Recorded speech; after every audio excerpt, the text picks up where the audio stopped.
Hi, it's Hattie. Friday Focus, 6th of May. Lovely to see you all. Sorry this is recorded. So today we're going to talk about how to ensure that your small business is scalable.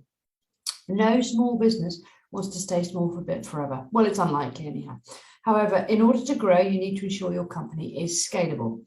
In short, scalable actually means being able to handle an increase in traffic, customers, or sales without a negative impact on your operations. But how do you do that, and how do you know whether or not your business is scalable? So we're going to talk about different ways that you can check whether or not your business is scalable. I've had a lot of people recently who have grown too quickly and they haven't actually prepared their business for the growth. And so therefore they've got to a certain stage where they've grown really fast, but actually everything else is falling apart. And it's a really common thing, especially at the moment, especially in the online businesses at the moment. So making sure that your business is ready to be scalable and is a scalable business is really, really important. So number one is setting realistic goals. The very first step to making your business scalable is to set really good, realistic goals. This might sound like a bit of a no-brainer, but it's important to have a really clear idea of what you want to achieve before you can actually start taking those steps to get there. So are you looking to double your sales in the next year, say, or do you want to add a new product, or do you want to start a different, a new customer base? What is it that you're really wanting to do, and how realistic are they? So it doesn't matter what your goals are, you just need to make them, what we use is the usual SMART methods: specific, measurable, achievable, relevant, and time-bound. So this is really important, and having a realistic goal with a timeline on it is really, really useful as well. If you ever use Brian Main's goal mapping system, I mean, he's got masses and masses of books out, but he's also got all sorts of online courses and things like that, and you can set up your own goal maps with your own photographs and all sorts of things. But on there is always a date that you're starting and a date that you're ending up on. And it's a really, really good idea to do this. It gives you a visual idea apart from anything else. So number two is choosing the right sales and marketing strategy. Once you know what your goals are, it's time to start really thinking about how you're going to get to there, how you're going to achieve those goals. Sales and marketing strategy that you choose will play a big role in whether or not that business is scalable.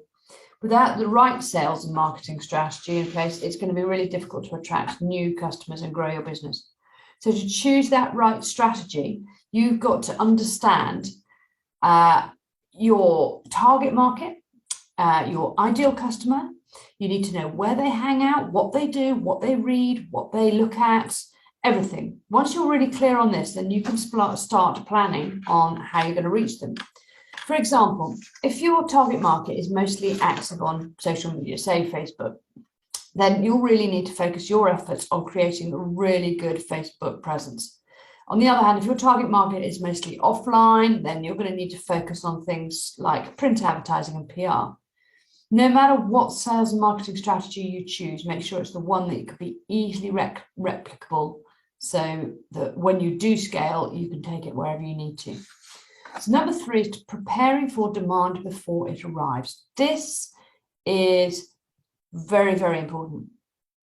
So if you want your small business to be scalable, then you need to prepare for when that demand happens before it arrives. And I think this is where people have been going so wrong when they're growing their businesses. They've grown them to a certain level, but actually can't cope with the production, can't cope with the time that I need to do one-to-one clients or whatever it happens to be. It doesn't matter what it is. But if you haven't prepared in advance before this demand, before it arrives, then things can go wrong. So making sure that you've got your systems, your processes in place so that you can easily handle an increase in inquiries and sales, etc., For example, if you're selling a physical product, you'll need to have a really efficient way to manufacture and ship those items as the sales increase. Similarly, if you provide some sort of service, then you'll need to ensure that you have enough staff to cope with the increased demand, whether that's staff that you're employing or whether that's freelance staff, it makes no difference. But if you're selling something like digital products, you can typically scale quite easily by adding more customers and without incurring too many additional costs. But you may have to think about whether or not you've got the time to be servicing those clients like that. So if you've been doing it one-to-one, should you actually start doing it on a group basis? But also your administrative and your accounting needs are bound to become more complex the more sales that you have. So the last thing that you want is for your business to start growing and suddenly fall apart because you can't keep up with the demand, which, as I said at the beginning, this is what's happening with a lot of people at the moment. Clearly defining your job roles and responsibilities. In a scalable business, there's a place for everything and everything is in its place. This means it's important to have really clearly defined job roles and responsibilities from the very start for your team, especially since you'll need to add new members as your business grows. It's also important to have systems and processes in place so that everyone knows how things are done. So sales order processing, you need to make sure that this is all worked out. So you've got your SOPs for every single stage of each of your sales that you're doing. So it's also really good for new team members because then this way that they can really hit the ground running without having to learn everything from scratch, which is really useful. And finally, making sure that you've got a clear chain of command so that everyone knows who to go to with questions and problems, and a clear check-in process. I had this with a client recently. They've grown massively. Their staff, a lot of their freelance staff, were sending in timesheets, getting paid for it, fine. Not fine, because actually they hadn't been doing half of the work that they needed to be done. And because there was no system and process in place, it meant that nobody was checking up on that. And it was really, really important. So making sure that that the staff and the team know who to go to is absolutely imperative. But also making sure that that person is able to check up on things and what's going on. Choosing the right digital tools. Digital tools and cloud software can really help you automate certain tasks and make your business a lot more profitable and efficient. For example, if you're selling products online, you can use an e-commerce platform to manage your inventory, take your orders, process your payments. If you're providing services, you can use project management software to keep track of deadlines, assign tasks to team members, track progress, like Trello or something like that. There are digital tools available for almost every aspect of running a business. So it's really important to choose the ones that will work best for your needs. Best of all, there's no need to purchase and maintain expensive hardware. So you can scale up your subscription packages as your business grows. But make sure that you go through your expenses to make sure that you are not paying too much for any of those subscriptions, or that the subscriptions that you have been paying for are no longer needed. These are really important. If you have always been running your business on a spreadsheet, then you need to really start seriously thinking about going onto a cloud accounting system pretty quickly, because one, it's going to make your life a lot easier as the accounting tasks and the administration tasks get more onerous because of the increase in sales.